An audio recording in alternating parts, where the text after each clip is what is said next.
to bust some myths and some ideas about the voice and vocal training that are getting in the way and preventing a lot of you guys from moving forward in your training. Okay, so go ahead, QR code, link it, go check it out. It's totally free and it's super important. You'll get a lot out of it. Thanks. Yeah. Okay, cool. Just another day in the internet here. Okay, let's get rolling. Where is the rest of the team? It's fine because we have more time for us. Great. I'm moving around, so my camera is going to be off. That's Amy. Okay. Good morning, Amy. Hi, I'm still listening. Okay, good. Good. All right, real quick, I've done this for the last few sessions, and I'm going to continue to do this because it's just sort of what makes the world go round. This is the Mojave MAD. It's a handheld dynamic microphone that's been designed by a company that has never made handheld live dynamic microphones. They spent their entire career doing big diaphragm, beautiful, Neumann sounding beautiful mics, and I have some of that, and it's absolutely, honestly, one of their mics that I have, I don't remember the name of it, it's the nicer one, it's this one, is amazing mic. You can go out to my YouTube channel and hear me sing through it. It's a little review video and stuff, and shame on me for not having the name of it. It's the MA1000. It's the MA1000.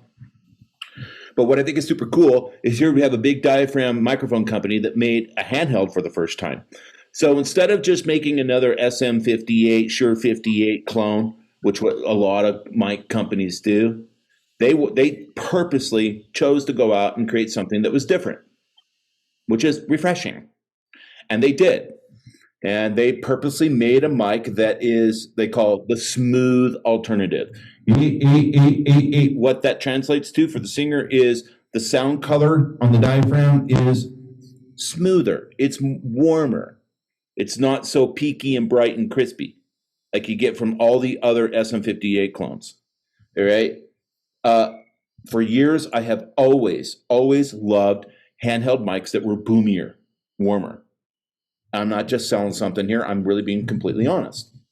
And these guys created something that's never been made before. A smooth-based dynamic handheld mic. I absolutely flippin' love it. So I'm giving these guys a shout out again this morning. I'm recommending it. Okay. And, hopefully in the near future, we'll be able to expand our relationship with them. And so that all you guys can benefit as well, like maybe a workshop or something. Okay. It's not just a sort of a silly plug. I'm honestly doing us all a favor by recommending a kick-ass mic. Now, let's get to work. True? Yes. Is it true that you did your homework? To an extent. Partially. Could be more homework. Could be less. True. I've been doing this a long time, brother. I've been doing this a long time. So either you did it or you didn't. Now, everybody else on this has had some time to do some solo one-on-one training with me, and the rest are sort of the, looking in, watching in. And certainly we did that with Oz. We did that with Amy. We probably need to get, give Jim some more time, give Kaz more time for sure. But you're sort of new. So did you train? So I want to train with you. Okay. If you did the work, if you did some stuff, if you didn't do some stuff, then I'm going to pivot to probably Jim or Kaz. I did some stuff. Okay. What's an onset?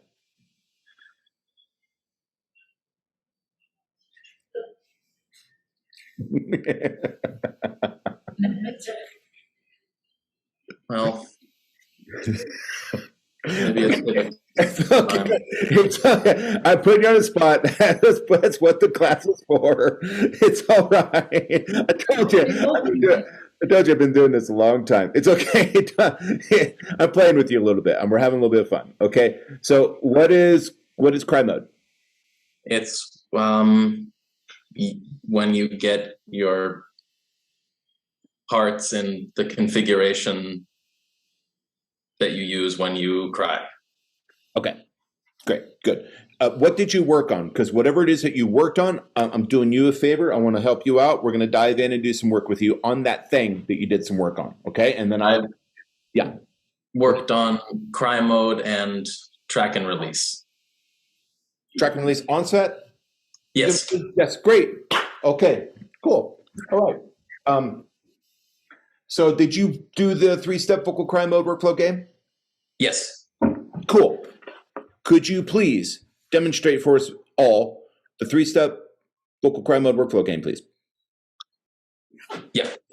So I start off talking normally, like in my normal voice. Yep. Right. And then I start, this is hard to do in front of people. And then I start A moment, I suppose. like whining about my life a little, like I think about all the things that are so hard, and then it starts to sound like I'm crying, like that, like I'm getting emotional, I'm getting sad, and like that. Not really, kind of, sort of. I tried. All right, so hang on. So here's a lesson for everybody. When we're doing, can I see your head? Thank you. Yeah. So when we are, all of us, for the last 400 years, when we're doing vocal training and we're training our voice, we make stupid sounds. We do silly things that are embarrassing. It's just part of the thing, okay?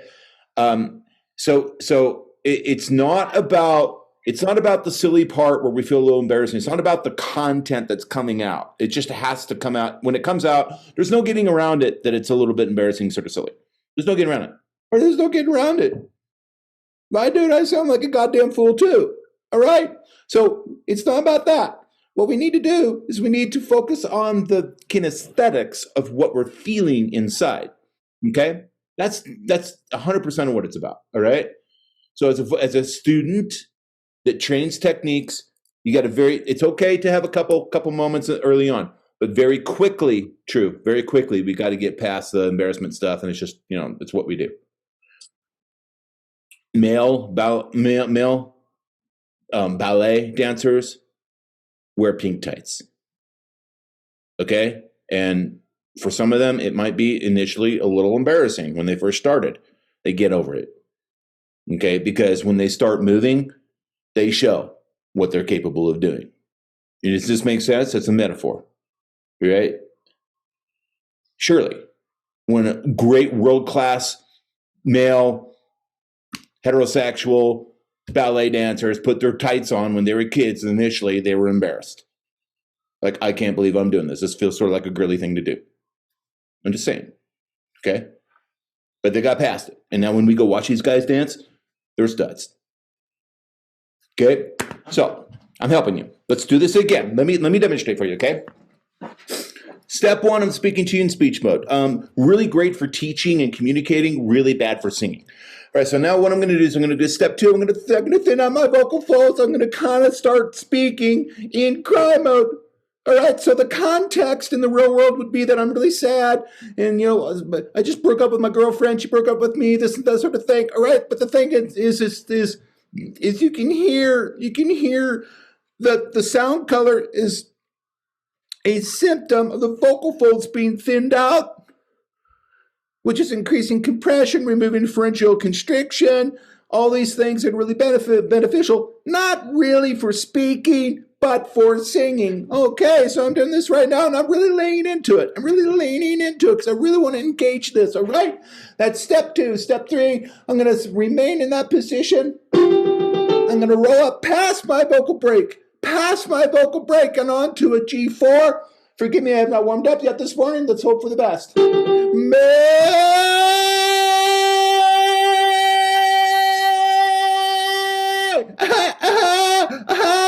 Yeah! That is a singing tone that I can use above my vocal break that I must use, I don't have a choice, above my vocal break in the head voice to sing high notes. It is like 50% about thinning out and getting in the cry mode. All right, your turn. True, let's do it. I know you understand the drill. Just do a little bit better, please. True. Alexander technique. Sit up straight. Let's do it, buddy. Okay, so I talk now a little, and then the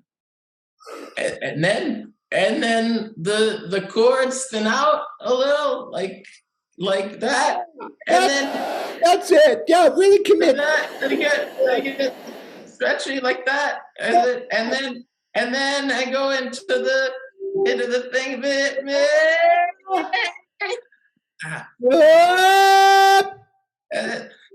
Wait, I can't hear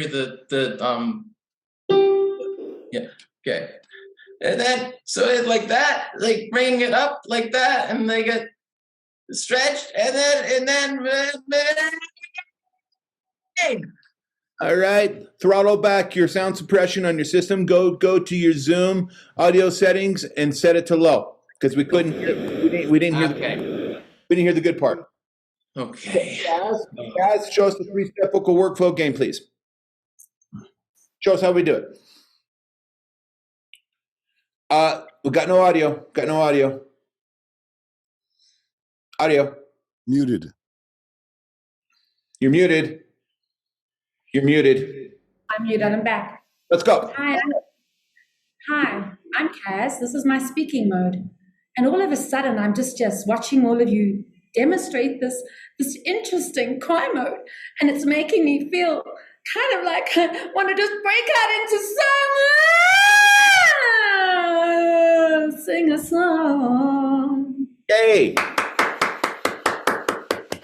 Well done, Kaz. I can tell that you practiced that a little bit. All right. I know. All right. So it's, actually, that's the right idea. I want to ask you to do it again. Okay, I'm going to ask you to do it again. I'll give you a B plus. I'm going to give you an A plus if that note that you go to, if it's not sort of a random whoa, just an undisciplined glissando. What I want you to do is like go to a target, go to a note and sustain. Yeah!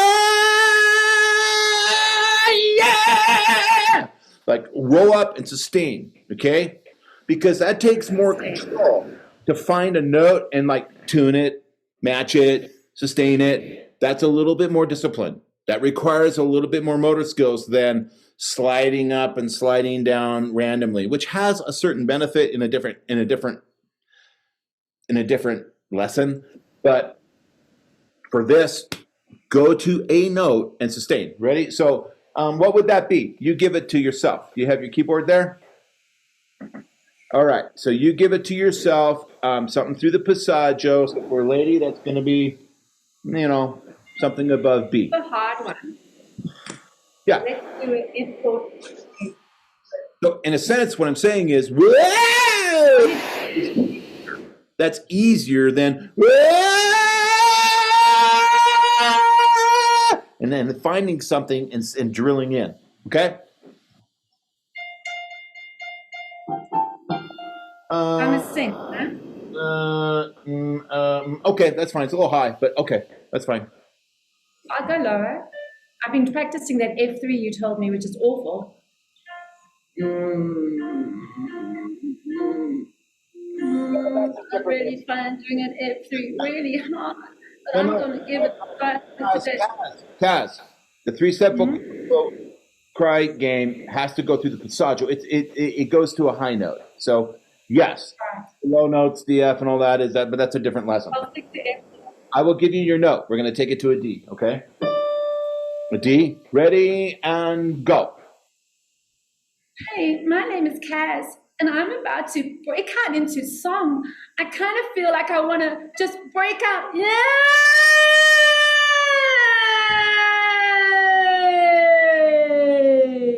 Great. I want your eyes on the camera, and you didn't do what I asked you to do. You roll it up, and then you slide back down. I want you to hold the D and stop. Go. Hey, my name is Kaz, and I'm about to break out into cry mode, and I'm about to sing a song. Yay! You did exactly what I asked you not to do twice already. Give yourself a D. Give yourself a D. That's not a D. That is a D. No, it's not. That's not D. That's E. That note is E. D. That note that you're giving us is E5. We want D5. That's D4, yeah. No, it's D5. Yeah. D4. All right. No, that's So you want me to go up? that's D5. No, it's not. It's D4 on my computer. 1, 2. Okay, you're right. It's 4 on it. I mean, apology. D4. 4 on certain keyboards. Yes, on a grand piano, it wouldn't be. Okay. Here nor there. Let's go to this pitch, please. Ready and sustain.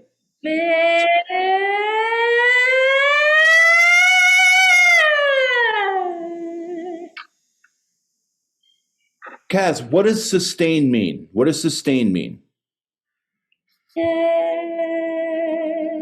Sustain. Correct. Sustain on your D5, please.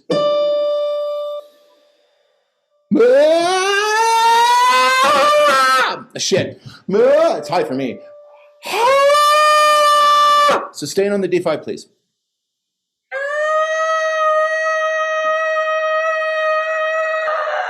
Nope, that's not a D.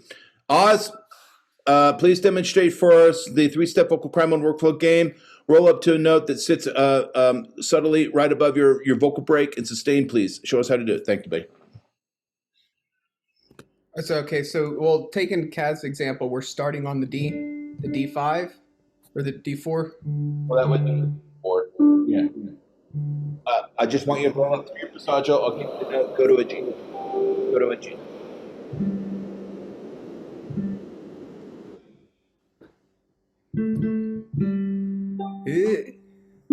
This is me. I'm just talking in my normal voice, and then I'm gonna go cry, but not sob, cry. Yay! Perfect. Plus. So, Kaz, you see how he's sustaining at the top? Let's try it again. Your D5.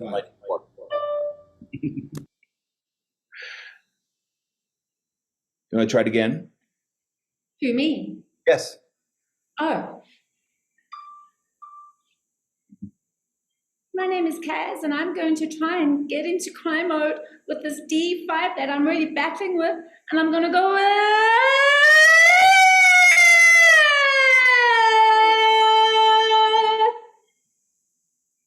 No, you didn't sustain the note. Oh, well, I did. You realize that, right? You make me nervous. Well, But I'm over it. okay. Well, let me know how I can coach you on this little idea without making you nervous, and I'll give you what you need. All right, Jim, show us how to do it, buddy. All right. I'll try for a G4. Yes, so this is my regular speaking voice, but then I start thinking about everything in my life that's so terrible, and then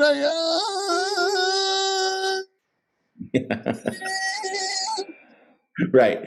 Good, Jim. That's the idea. Okay. Thank you. All right, Trip, you getting it? Give it another try. Let's give it a try.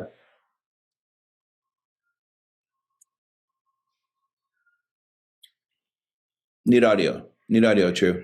Okay, yeah, okay, all right. I am talking in my regular speaking voice that I speak to with other humans, and then I start to think about everything that's really just so hard, and I'm getting emotional, and then I get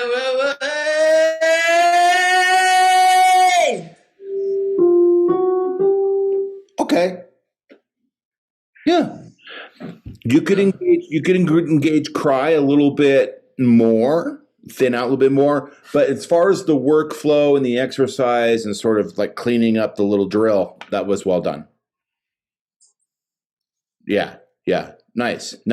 Okay. So I want to pivot now to your track and release onsets. Okay. True? Yep. All right. Sit up straight. Buzz off the nasal. Start with a little bit of whimper. A little bit of a puppy whimper. Okay.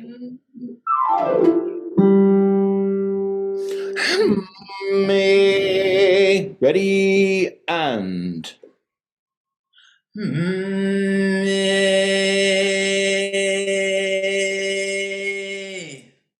Okay, I need you to sit up.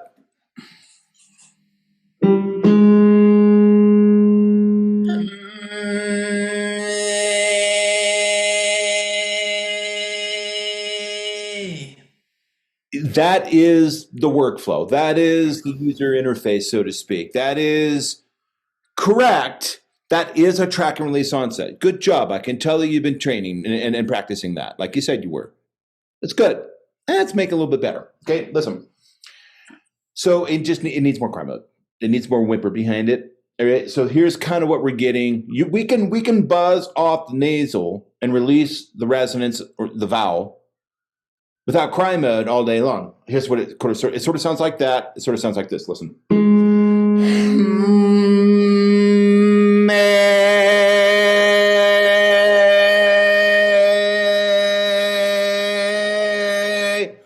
To the trained ear, it's ever so subtly, ever so subtle, grinding a little bit on the vocal folds. The vocal fold oscillations are sort of they're sort of grinding a little bit. Why? Because they're thick and bulky. The vocal folds are still sort of technically in our talk track are sitting in a speech mode position. I'm sustaining in a speech mode position, which means thick, bulky vocal folds, which means sort of this grainy thing. Now, I'll do the same thing. This was a G sharp. And I'm going to cry in. I'm going to hold a thinned out position. Whimper like a puppy, and you got.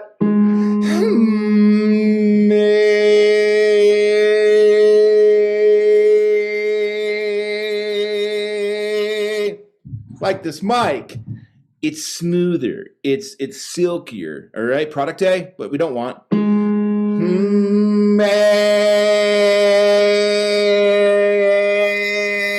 Do you guys hear how that's just a little bit heavier? It's a little bit. You can even hear you can hear like a little buzzes. You can hear a buzz. It's sort of grindy.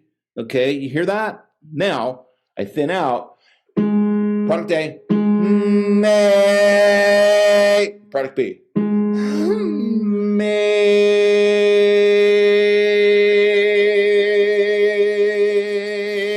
And we produce something that's more lovely and will work better for music, for singing.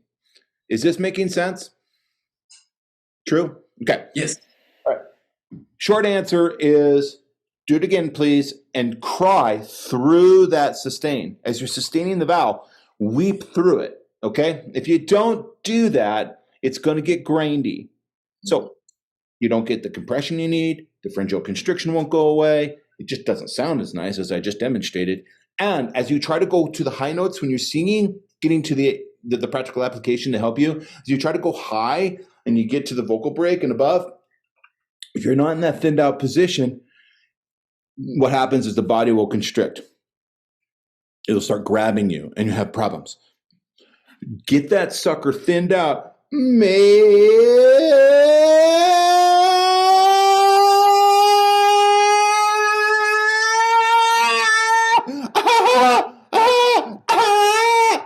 Cry into your movement and you're 80% there.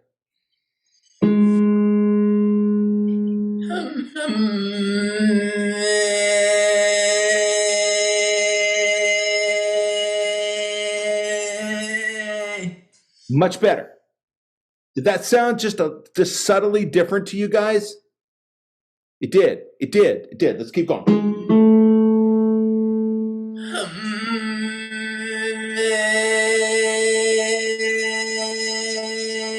Oh, there you go. That's it. Sit up straight.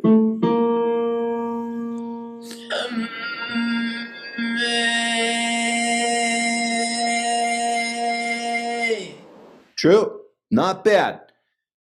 A little bit sort of, so there's a little bit of cry in there, but not enough. I want you to really weep into that.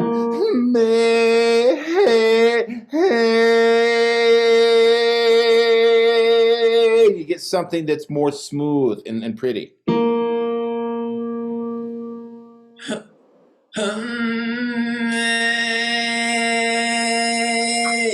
That's it. That's your singing voice. Now, people that aren't in our class and stuff may not hear the difference between the two. If you guys are watching this stuff on YouTube or whatever, go back and listen to the difference, product A and product B. You know, listen to it 3 or 4 times. You'll hear it. We hear it. And that's one of the benefits of training is your ears get sensitive and tuned up to being able to hear these little nuances. Now, times that by 10 and you're a voice coach. Okay, just saying.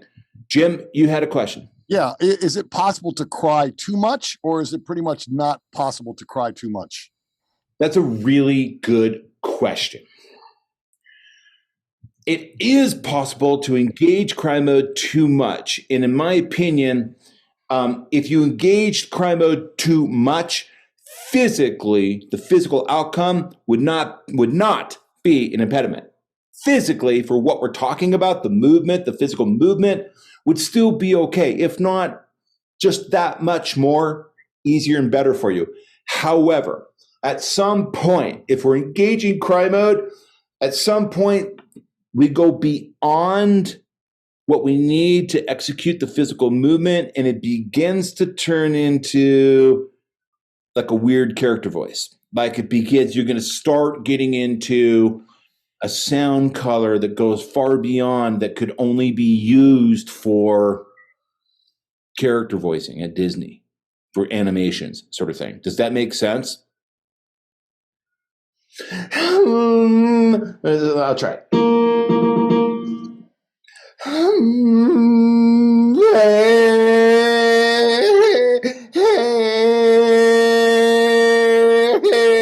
It's actually hard to do it too much because you can make the argument that might be okay. But I do think at certain frequencies, it could be too much, Jim, and turn into something that doesn't sound like somebody's singing unless you were a character in an Okay, but in general, that's not something we have to worry about at this point. Thank you. No. Yeah. No. Okay. In general, for my students, for people watching this that are working on this technique, really in the context of what we're doing, which is building motor skills and getting in kinesthetics and trying to feel it and get it right, lay into it. Lay into it. And you will find that 9 out of 10 times it will work in a song. Okay? If you ever feel that you're laying into it and it's like a little bit weird, like Donald Duck or something, maybe you've gone too far. But that's going to be rare. Okay. True, you're doing a good job on this. Again, please. On y va, as they say in Montpellier.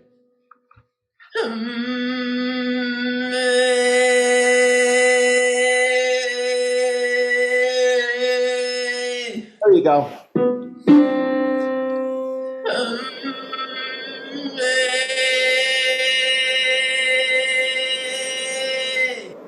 That was a little bit grindy. Cry more into it. Smooth. The smooth alternative, please.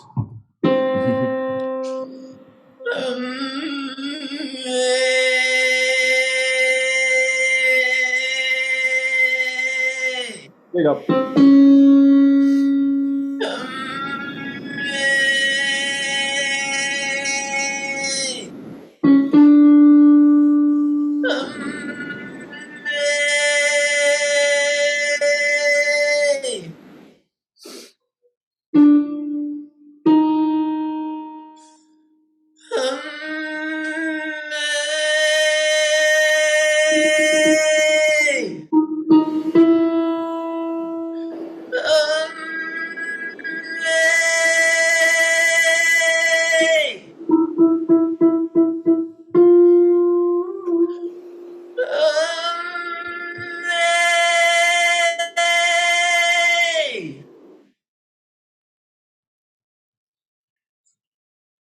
Now you're above your passaggio, you're in your head voice. Now we're getting to the gold, baby. Now we're getting to the stuff we're paying for. If that was simply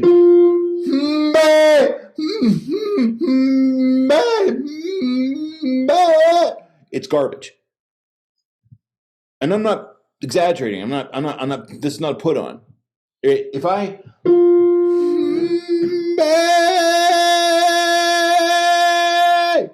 whimper into it, if I cry into it, it works. Now, there's other things we have to worry about, vowels and embouchure and other things. But and like I said, this is like 50% of the game.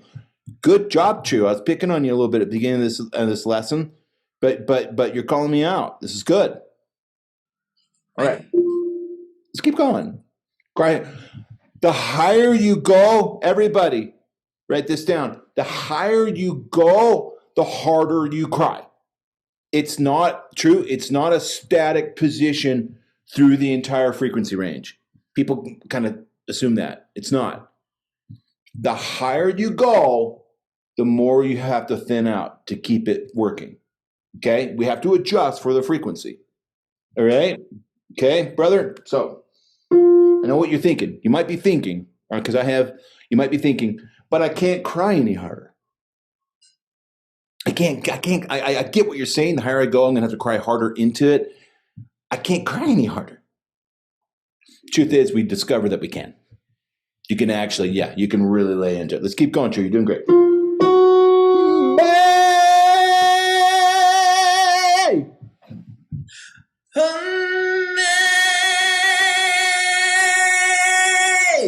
Yeah! There you go. Now let's get your larynx down. Did anybody else feel that on the coaching call? Did anybody else like, okay, that's right, but let's get a little bit of warmth in there? Anybody? Did you guys hear that? Anyone? I was just jealous that he can do that like in 2 lessons. I'm still working on like two years later. That's true. True. This is not everybody can jump up to an F sharp like that and lay it down. Now I want you to take the tip of your tongue, leverage it against the back of your bottom teeth, and try to. I think you were in the lesson where we talked a little bit about that with our Russian student and with Kaz and with Amy and stuff. Okay, you may recall. I want you to listen on this F sharp. I can do this.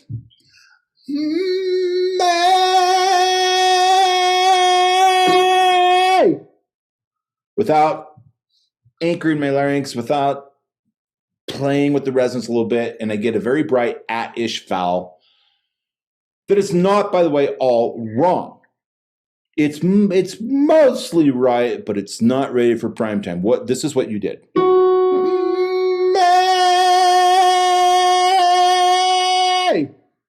It's not all wrong. It's almost there. But can you hear how it's a little bit bright? It's a little bit sort of quacky and bright. Okay. That's because the vowel needs to be tuned a little. We need to tune the vowel a tad. Okay. We need to take the resonance and add some additional coloration to it. Do you understand what I mean by that, True? I think so. We need to throttle back on the and add a little bit of a vowel color, a vowel. So we're gonna tune the resonance with a vowel color that will warm it up a little bit and therefore make it sound a little bit more chesty. Okay, so the way we do that is you're blending now. We're doing 2 colors at the same time. I know this is like freaky. So you're gonna keep your A-ishness, but we're gonna add to that maybe some sort of ishness. Okay, so we got sort of a hybrid between A-ishness, a bright color, and an ishness, which is darker, warmer colors. We bring them together, and it brings larynx down, and it kind of makes the whole thing less quacky. Okay, here we go. Again, without anchoring the larynx, without the vowel modification.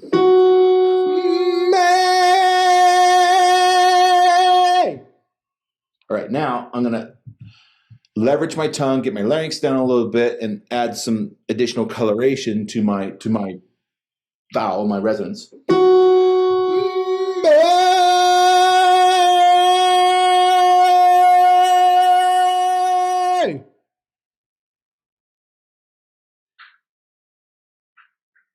Again, product A. May. May. Product B. May. Yeah. Yeah. Hey, hey, baby, baby, babe. Dampen release onsets. Do you guys hear the color difference? For sure.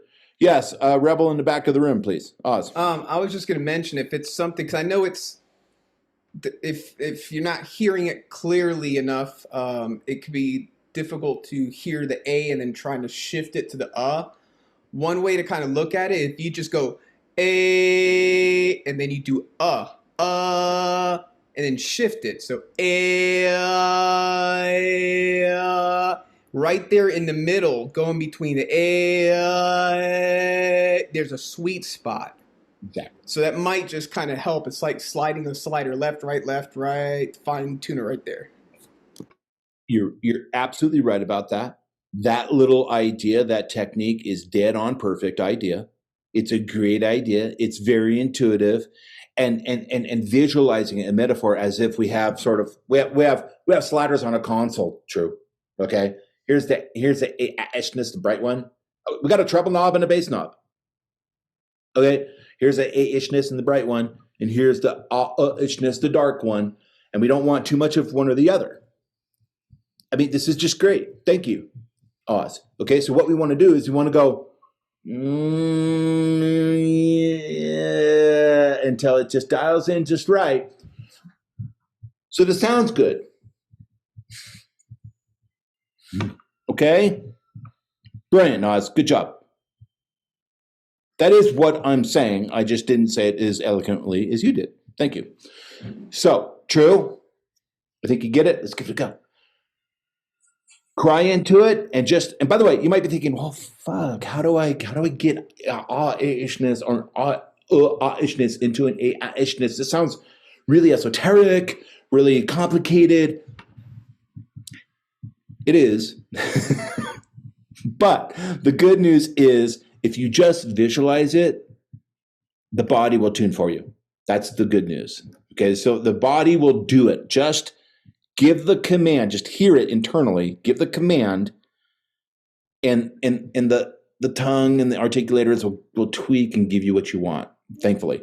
Why is it that the body can do this so well, can tune so well with just a thought? Cass. You're muted. So just say that again. Sorry, I didn't hear you. Why is it that when we put a visualization into tuning the vowels, it's actually not that difficult, and the body just kind of instantly makes the adjustments and gives us what we're hearing internally? Why is a very complicated, complex thing in reality so easy for the body to do? I think because at times we create habits. So when we're visualizing something, it's out of our normal habit. So we're creating something that we want to become and want to see and create in order to get that color in a much more creative, beautiful sort of tone instead of that normal habit we go, "Argh." Whereas like when you're visualizing, you're seeing the picture before you've even done it. So you're getting it in your mind first before you can actually sing it. Yes, that's correct. Yeah, well, that's what I'm saying. It's not the answer I'm looking for. Yes, we need to visualize. Yes. Anybody think they got the answer to this? Awesome. Well, you're just replicating what you hear. Your body already knows how to respond to create the sound that you're wanting to. It's when you try to step in and say, I need to do this, I need to do that, that you start to override what you can naturally already do. If you can hear it, you can produce it. If you have difficulties producing, it might just be the musculature needs built up for it. Yes. But in general, you're just replicating what you hear. You're both correct. You're both reiterating my point that if we hear it in the head, and true, we'll get to it in a second here, but I just want you guys to appreciate this. If you hear it in your head, the body will respond. You're reiterating that. And you're right about that, but it's not the answer. I'll tell you why. Jim, please. I was wondering, is it because like just how we learn language as babies? That's it. Okay.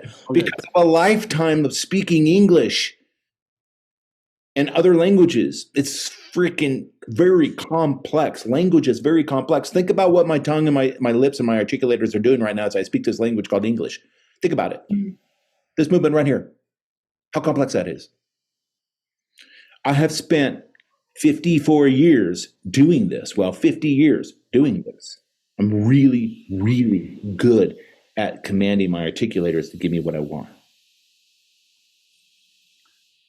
So if we go in a different context for singing and we're modifying vowels and we're simply asking the articulators to go, hey, can you give me a little bit more on that A? It's easy for the body. The body can do that. Just visualize it. Hear it. Yes, Jim, one more and then we got to get back to true. Yeah. I heard that babies make every sound from every language before they learn their actual language. Like they can roll their R's, they can do every crazy African sound. But then it gets trained out of us as we learn our specific language. I don't know if it's true, but I heard I liked it. So yeah, I don't know if that's true or not, but I have no reason to doubt it. Yeah. Okay, true. Get ready. So that's not just geeky stuff. Just understanding that takes the pressure off. That's my point in bringing that. And you know, having geeky knowledge is good, but just wanting you to understand, not to be intimidated by request to modify vowels, to not be intimidated because it's been in you for years, for many, many years. Okay. We were doing F sharp, weren't we? Bye. Ready and wait, sorry.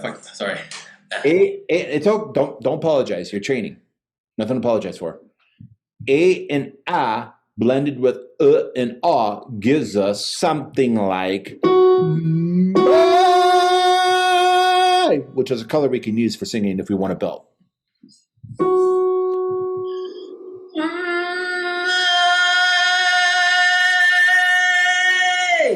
Yes.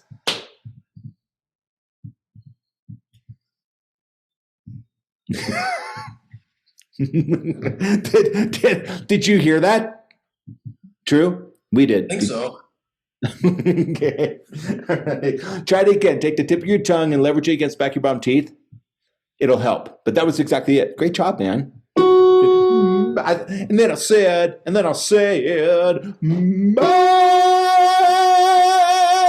yeah. Your turn.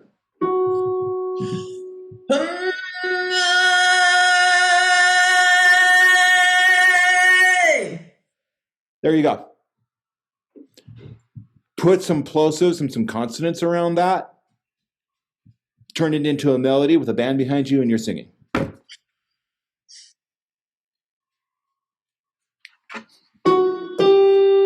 That's it!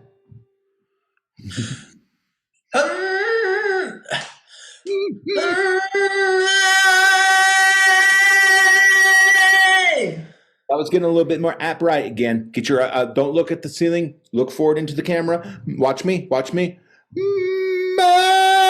It's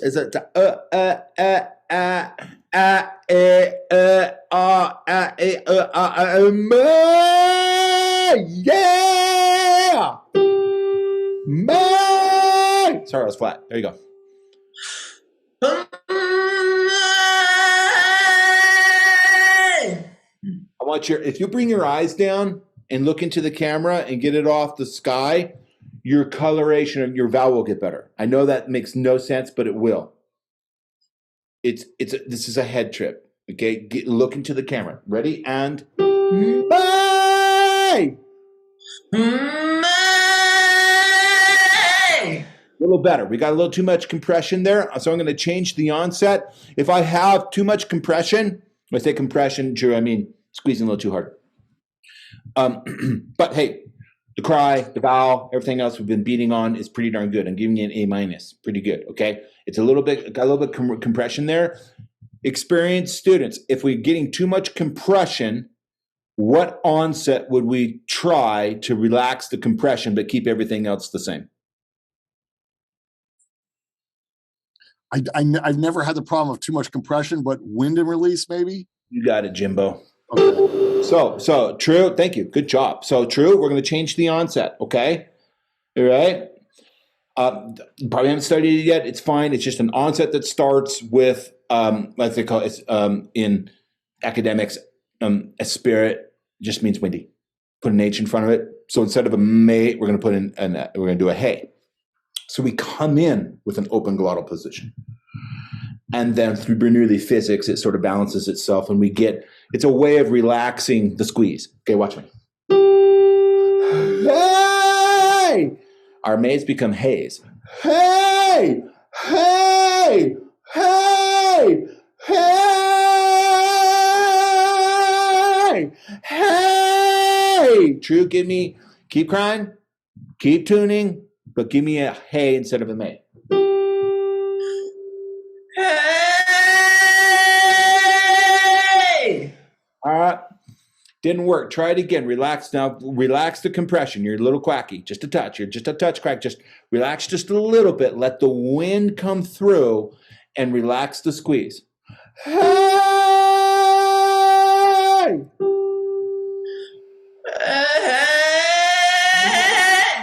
That's not a wind and release onset.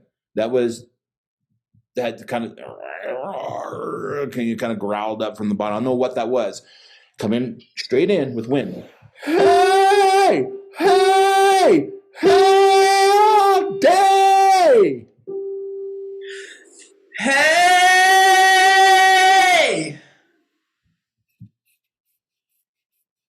You're doing great. You're being a good student. You're following my instructions. You're working hard. But we're still getting that compression, aren't we, team? Just a touch. Just a touch. Jeopardy music. What do we do? What do we do? What do we do? What do we do? What do we do? True.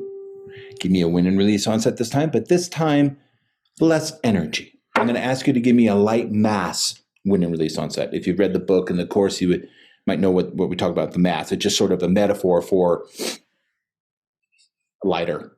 Okay, so this is a light mass wind and release onset. Hey! Hey! Different, slightly different than hey, which is a little more aggressive. Okay, so just try a little bit lighter.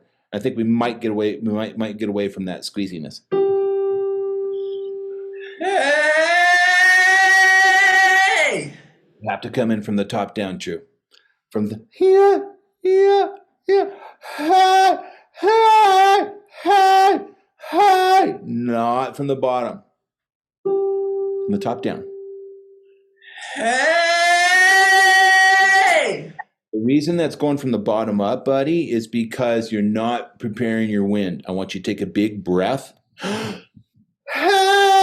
It's a workflow. 2 steps.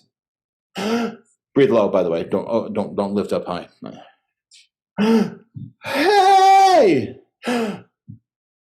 Hey! Hey! We're better. Lighten the mass, and you got it. Hey! Hey! Take a breath, then onset. Hey!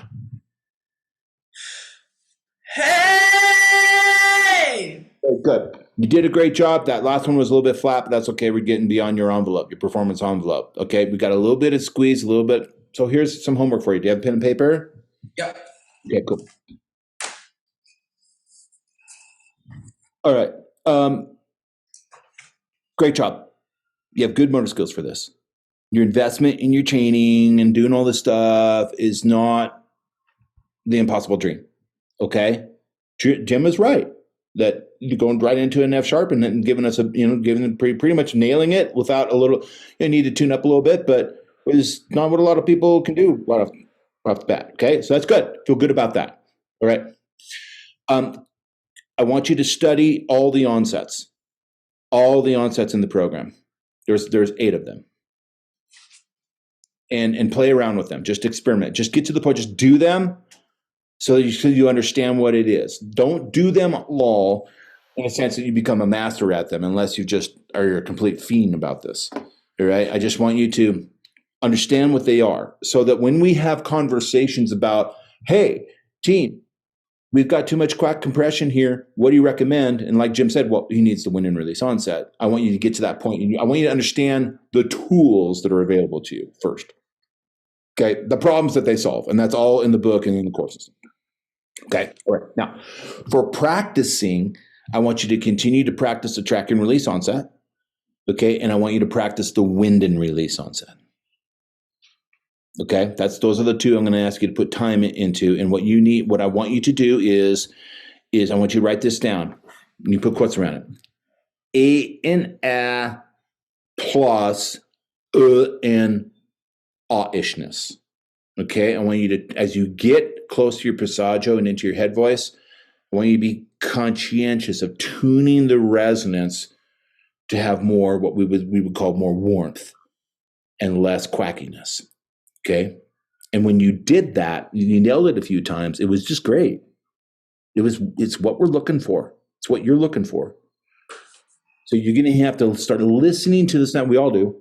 Listen to the sound color and tune for not too hot, not too cold, not too much treble, not too bass. Tune for something warm, generally warm-ish in the middle. We need both, okay? But typically students tend to be more too bright versus too dark. All right. So the drill becomes often tuning in the darker vowels to balance that out. So you need to listen for that and be conscientious and have self-awareness of tuning what you're doing. Okay. True. I also want you to watch the lectures and practice. I get the sense that the rest of the class may have wondered why I didn't recommend this, and I am right now. You need the dampen and release onset as well.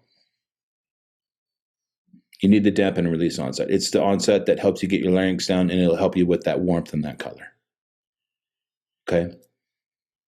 So, track and release onset, wind and release onset, and dampen and release onset. Wind and release onset to remove the compression, to lighten up on the compression. Dampen and release onset to help you get that darkened warmth, which is the physical piece, and then acoustically dial in the vowels. Does this make sense? True? Yes.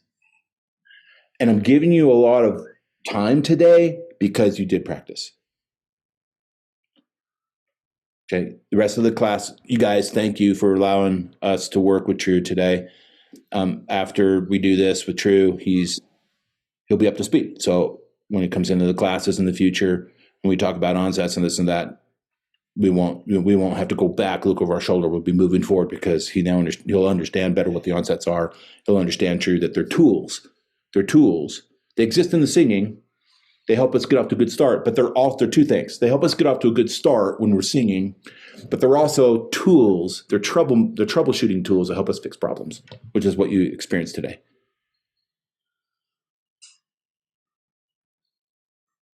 Kaz? I want you. I'm not done with you.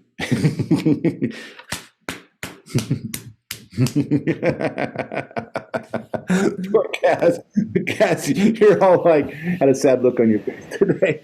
Chad, get the 3-step prime overflow game and just sustain at the top. I know you understand what we're asking. No, I know how I can do it. I was practicing. I don't know what it is. I blank up when I come there. When I go home, I'm fantastic. Yeah, I'm not bad. I don't know. Get your head around that. Figure out what that is. We're all friends. We're just students. I'm just a dude that teaches, and I'm going to drive you because I love you as a student, LUV, so that's my job. So I'm not going to let you just kind of like not sustain, do something silly like not sustain over and over and over and over again, and then kind of like not give you a little bit of a hard time about it. Okay, I'm trying to motivate you to fix it. And I can do that with kindness and nurture and fear and support and all kinds of different techniques. Okay. And I'm kind of moving into, bossing. Just trying different things. Okay. Oz, thank you for your help, and your demonstrations are always really useful in front of the team. Oz and Jim, since you didn't get a lot of vocal time today, do you have any questions that I can answer for you? And that goes for you, Kaz. Is there anything I can do for you towards the end here that would give you more value out of our session today? Hang on. Yeah, okay, Kaz. I just wanted to ask you, you know, when you're doing your training, you have female fast, female slow, male fast, male slow. What would you suggest for me? Male, female, fast or female? You know, when you're doing your warm-ups and then sometimes when you're doing your bridging, connecting and that, Yeah. they have the female. I always sort of do the female fast. Is that wrong or right? That's a good question. So what, for noobs, what she's referring to is inside the program, the 4 Pillars of Singing, among other lovely things, students get access to work pre-recorded piano scale workouts that they train on, and I've made them both genderized. There's female, male versions, and then I've made them different speeds, slow and fast. Okay. You might think that slow or fast, that there's a judgment call around one is better than the other. That's not the case. It's just simply slow and fast. Why would I want slow and fast? Because when we go slow, when we train workouts slow, it gives the body sort of time to feel the kinesthetics. It builds it. If we go too fast on workouts, if we're training and we're just doing stuff too fast, all the time, what I've discovered through the years with students, and I suppose with myself to some extent, is that the motor skills do not grasp. You literally don't build the habit and the motor skills as well, or literally at all, if you're going too fast. We have to slow the scale, the workout down enough in the beginning so that the mind can grasp what it is you're asking it to do. Okay, just like playing guitar riffs. If you're a guitar teacher and your student comes in, he's like trying to be Yngwie Malmsteen and it's a big mess, what a great guitar teacher will say is, hang on. If you want to play super fast ripping arpeggios, if you want to do that, I get it. Then the best thing you can do to become the next Yngwie Malmsteen or the next, super duper kick-ass rock guitarist that can just riff really fast, the best thing you can do, guitar teachers around the world are telling their young students, is what? True.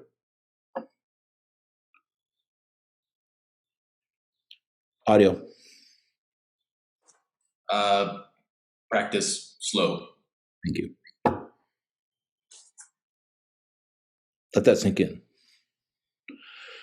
The voice and the neuro-linguistic connection there's no difference. It's the same thing. I've discovered that it's the same thing with singing skills. If you go slow, the body will actually oh, I get what you're asking me to do. I can do this. And then the fast version becomes, after you got the motor skills and you're doing it on the slow, the fast version then becomes just putting the bar a little higher. And doing it fast then builds another set of motor skills, another set of benefits that you don't get going slow. Okay? So I guess in the beginning, start slow. And then go fast when you want a challenge or you're getting bored. Okay. Jim, got a question? Anything I can answer for you? No, I'm pretty good. I'll Zoom with True after this. We'll confer so I can help him with, homework and stuff. Okay. But no. It's good. It's good for me to hear all this stuff and be reminded and all these little details, So no, not a question really, Okay. Thank you for your help and your support. You did a great job today. We'll give you some airtime soon in our next lesson. Oz, I can answer for you, buddy. Actually, yeah, this is pretty general. This is about the passaggio itself.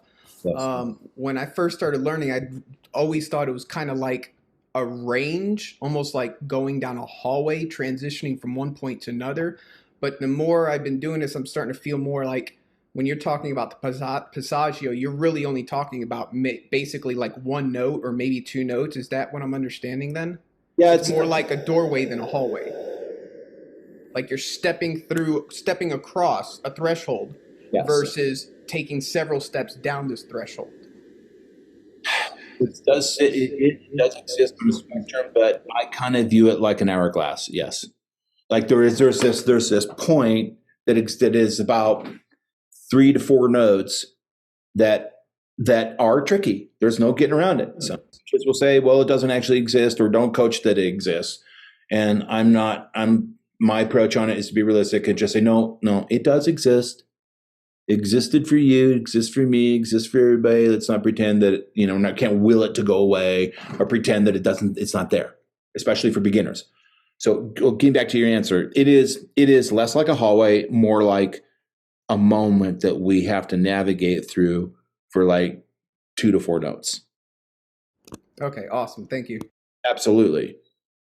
For men, around E flat 4, around E4. E flat 4, and then again at A4. For women, around B flat 4. For Kaz, around B flat 5. But Kaz, it's actually a 4, not a 5. And the reason it's actually a 4 is because technically on a grand piano, which is the real deal, it's a 4. So, but okay. And if you start talking about fives when they're actually 4s, you're going to confuse yourself and stuff. And I don't want that to happen. But I get that on your keyboard and my computer, my keyboard, it looks like okay, you get the point. And then when I do master classes in Europe, they do it totally different. So I'm in front of a class in Europe. Okay, A4 is the note and G4 and this and that. And they count it in a whole different way. And I forget what it is, but I remember having some fun moments in Germany where there was a lot of weird people looking up and like, "What are you talking about? It's not a 4. It's oh, I know what it was. It's a negative." So they go start middle C, and instead of going 1, 2, 3, 4, 5, they go 1, 2, 3, 1, -1, -2. They do a negative thing. So, all right. And then, okay. All right. Any other questions, you guys? I have two things I want to share with you, and then we'll cut. Amy, how you doing? Yeah, it's good. I'm actually I'm back home, so let me turn on my camera. I forgot. Like Amy's like all out in her birthday suit, all right. Well, at least she made it. Okay, good to see you. Hey, everybody, this is Amy. All right. Two things. I won't be doing a lesson on the 18th because I'm going to be traveling and I don't have the ability to. Well, let me think this through. I do have the ability. We'll do the lesson on the 18th. I was going to cancel, but we'll go ahead and do it. I won't be here. I'll be elsewhere. That doesn't mean I can't fire up and help you guys. Okay, so we'll go ahead and do that on the 18th. My marketing friend, my marketing partner that's helping us make the website and stuff really high converting and helpful and all that, he has said, ask your live coach, your live students to give you video testimonials. So I am shamelessly asking for video testimonials. If you feel like you like it, if you don't have time for it or you don't want to, no problem. Still love you. No problems with that. But if I could get and look, I'm not talking about spend all weekend on. I'm talking about literally just hold your phone, steady and give me like a 1 minute or 2 minute tell your story. Yeah, I went to the thing. It's fun. I learned a lot. I recommend it. If you could do that for us, it would be super helpful. Are we focusing on something specific like the online, what we're doing now, or the program in general? Yeah, thanks. It's this live training class. Yeah. And I hate to get into payola. Okay, but if you do that for me, I know it takes a little time and effort out of your day. If you do that for me and you send it to me, I'll give you the full book PDF, the ebook, if you don't already have it. So if you don't have that, I'll give it to you. I think most of you guys probably already do, but or you know. When do you need it, Rob? What's that? When do you need it? Oh, as soon as possible. When do you need the video? As soon as possible. Yeah. If I get 4 or 5 cool videos, then I'll get it to my editor. We'll touch it up, and then we'll upload it to the landing page or the sales page, and let people know that you're happy with it. And we'll take this class from 6 to 60 one day, and bring in other instructors. By the way, that's I'll have to bring in some other people. Bringing in guests and bringing in another instructor like Draven or some other guys, or maybe Kevin Richards or that sort of thing, is something that we could consider. We'll have to do once we get to a certain size. But yeah. Anyways, that'd be great. If you don't have time, you don't want to, that's fine. But if you could, that'd be super cool. I really appreciate it. Awkward silence. Okay. Anything else, guys?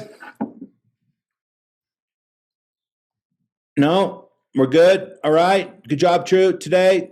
Love you, and go practice. I'll see you on the 18th from Seattle. Okay? All right. Great. Bye-bye. Good weekend, everyone. Bye. Bye-bye. Most singers cannot sing from the chest voice through the vocal break and into the head voice without choking, without pushing, without squeezing. And the head voice notes sound hot, windy, and falsetto. I know how to fix that. My name is Robert Lunte. I'm the founder of the Vocalist Studio, and I've helped 100,000 singers around the world in 170 countries fix that problem. Join me, work with my training program, and I look forward to showing you the training techniques to build the motor skills to have one seamless voice.